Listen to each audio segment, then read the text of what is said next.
Assalamualaikum warahmatullahi wabarakatuh. Perkenalkan, saya Lulu Sabina dengan NIM 22221195. Di sini saya akan menjelaskan tentang psikologi perempuan dan keluarga dalam persiapan kehamilan.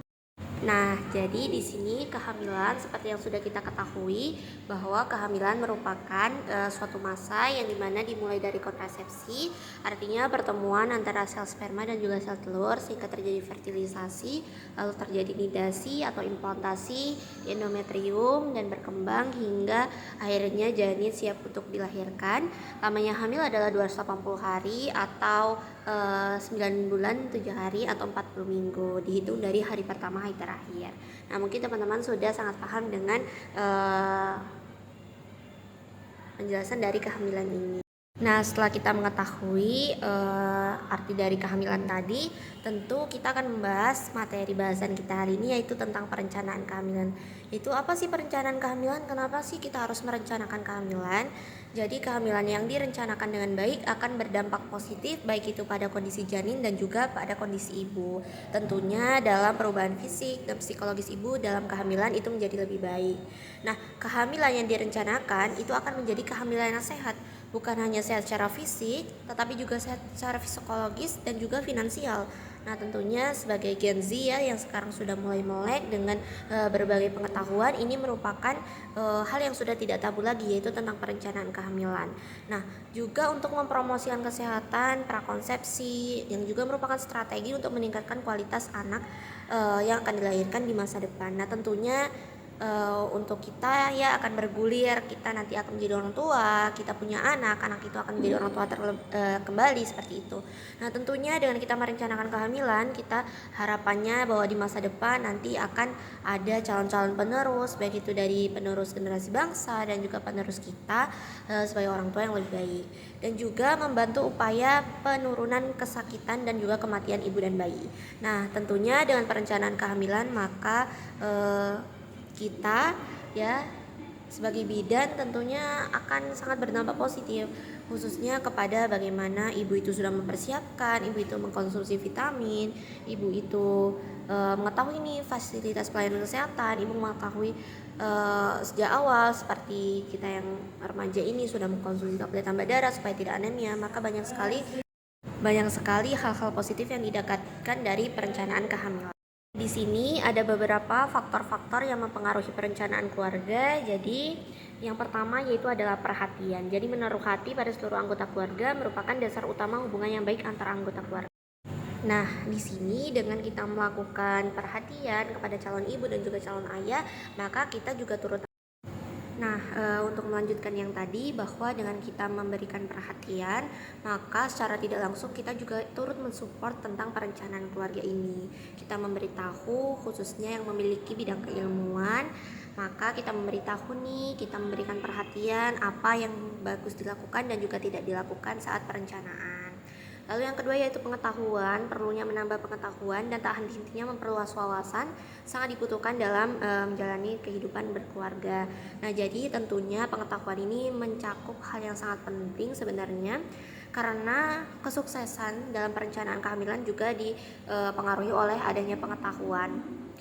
Lalu pengenalan terhadap semua anggota keluarga, hal ini berarti pengenalan terhadap diri sendiri dan pengenalan untuk memupuk pengertian-pengertian. Nah, ketika kita sudah memberikan perhatian, kita juga punya pengetahuan, tentunya kita juga harus melakukan pengenalan terhadap semua anggota keluarga. Misalnya ada pasangan yang ingin memilih untuk child free, mungkin bagi mereka berdua mereka sudah sama-sama mengetahui, tetapi ketika tidak ada keterbukaan kepada sesama anggota keluarga, maka itu adalah hal yang dianggap tidak benar. Maka memang harus kita melakukan informasi juga kepada anggota keluarga tentang pilihan kita. Lalu selanjutnya yaitu adalah sikap menerima. Jadi langkah lanjutan dari pengertian tadi ya, menerima segala kelemahan, kekurangan dan kelebihannya. Nah, ini khususnya adalah untuk pasangan suami istri dalam perencanaan untuk kehamilan juga kita antara suami istri itu memang harus sama-sama bisa menerima segala kelemahan, kekurangan dan kelebihan. Mungkin mereka yang sudah merencanakan kehamilan tetapi memang belum waktunya hamil misalnya, maka hubungan antara suami istri itu memang harus diperkuat lagi supaya tidak ada perselisih pahaman antara kedua belah pihak. Lalu juga peningkatan usaha, setelah menerima keluarga apa adanya perlu meningkatkan usaha, mengembangkan aspek keluarga secara optimal.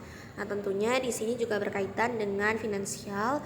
Ketika kita merencanakan adanya kehamilan, kita sudah siap secara fisik, mental, dan juga keluarga sudah dipersiapkan, tetapi juga kita harus memperhatikan bahwa kita juga butuh yang namanya finansial.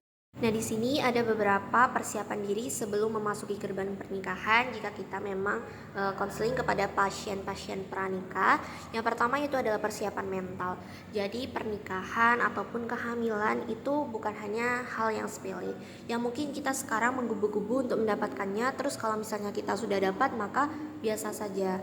Nah, sebenarnya ketika kita memang sudah menyanggupi untuk melaksanakan misalnya kayak pernikahan dan juga siap untuk menjadi orang tua, maka mental kita memang harus dikuatkan karena kita tidak tahu apa saja halangan dan rintangan yang mungkin terjadi di masa yang akan datang.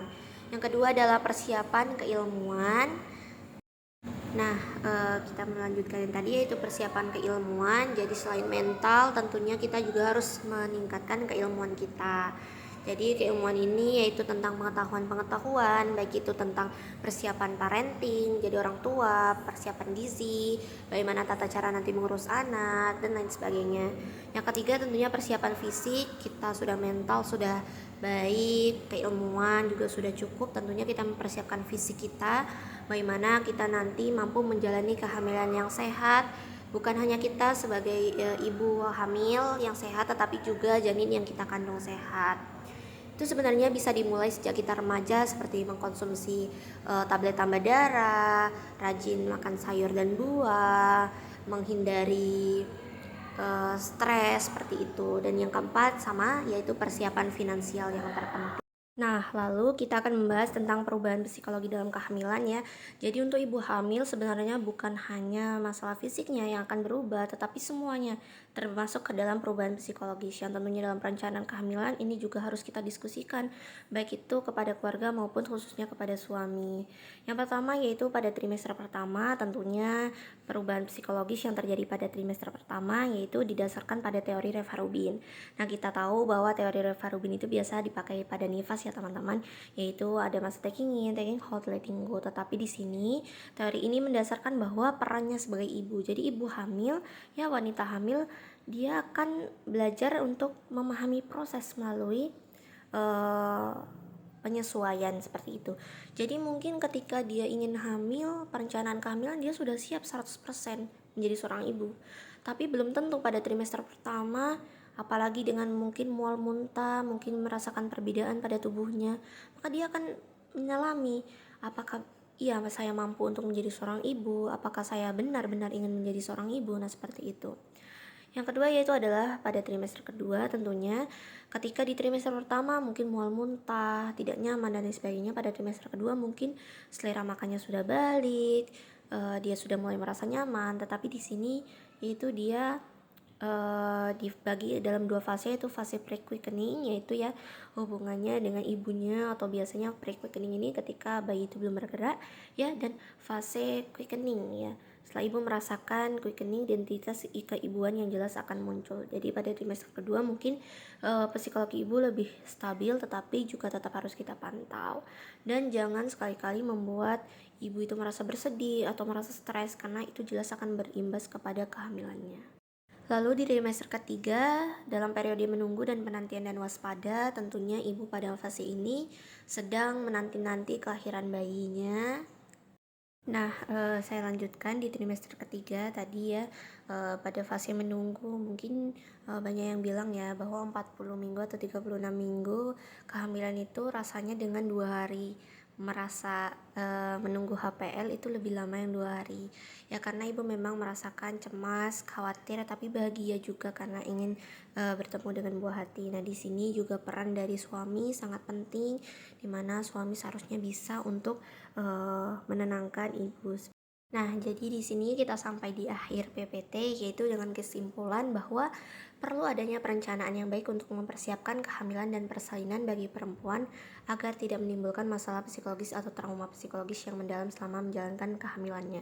Jadi di sini yang sangat penting dan ditekankan bahwa perencanaan kehamilan ini sebenarnya sangat penting dan sangat bermanfaat sekali bagi semuanya, baik itu dari pasangan pranikah, mungkin pada saat yang mungkin mau berpacaran pun juga bisa dipertimbangkan sebenarnya untuk perencanaan ini, karena kehamilan yang direncanakan seperti yang di awal tadi akan menghasilkan kehamilan yang sehat. Kehamilan yang sehat nanti akan menghasilkan anak yang sehat juga, dan juga dapat untuk masa depan itu bakalan lebih baik. Nah di sini sehingga bisa menciptakan sebuah keluarga yang bahagia, yang diinginkan dan menghasilkan keturunan yang sehat baik fisik maupun psikis. Yang tentunya kita harapkan dari